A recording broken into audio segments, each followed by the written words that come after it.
Today we're making glowing eyes effects quick and easy without an airbrush.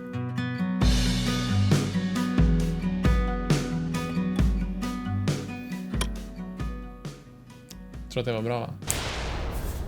Hey friends, today is an episode that's been voted by my patrons. What, Emil? You have Patreon?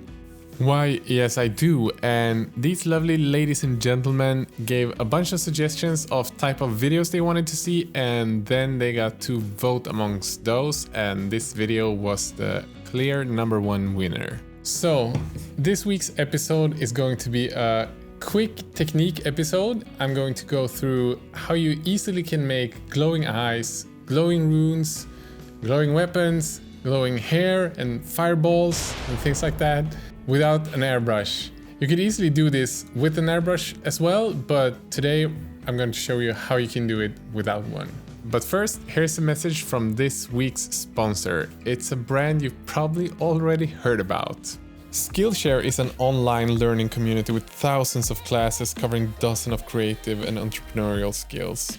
If you join as a premium member now, you get unlimited access and can join classes and communities that are perfect for you. Whether you want to fuel your curiosity, creativity, or even career, Skillshare might have something for you.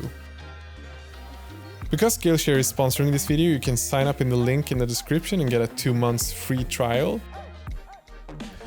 Maybe you like me and get inspired by this Color Master class by Victor Nguy. And if you want to continue your subscription after these first 2 free months, you can do it for as little as under $10 a month, which is quite awesome considering how many awesome creative classes you can find. Thanks Skillshare for sponsoring this video. So I start off by adding the colors to the palette. I'm using Rakarth Flesh, white, and an orange fluorescent from Vallejo as the base. You can use any brush you want, but I prefer a bit longer ones with a nice tip. So before we start adding all of these light effects, it's important that the eye socket is completely blacked out or another dark brown or a dark blue color. I take some of the Rakarth Flesh from the wet palette. Because I had it on the palette, it's a bit thinned down, so it's not 100% covering.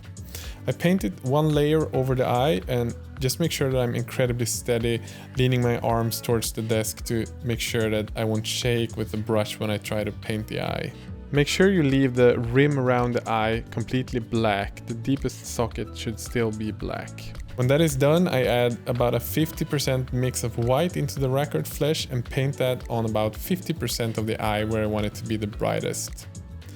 When this is done, I do the final punch. It's just a small dot of white, just using the tip of the brush, dipping it into the white and then dipping it on the eye.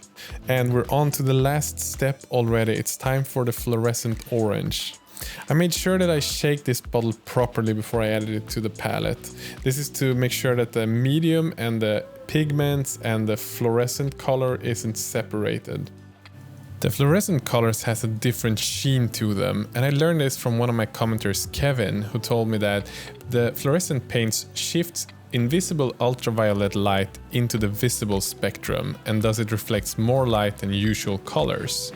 When I add a second layer of this fluorescent paint, I do it more like a glaze, and I don't mind if I spill a bit of it onto the blue of the marine's head, because then it will be like an OSL effect. But the good thing is that the strongest effect will be in the center of the eye, because that was the white underpaint, and then it goes weaker and weaker further away from it, because the marine is darker, obviously, than the white center that we painted over. And this technique is really awesome because it's so easy to do and it's so fast and gives such a nice effect that I do it on most of my army miniatures that I don't do for display painting. I've done it on space marines, on fiery hair, on runes, on my Sylvaneth.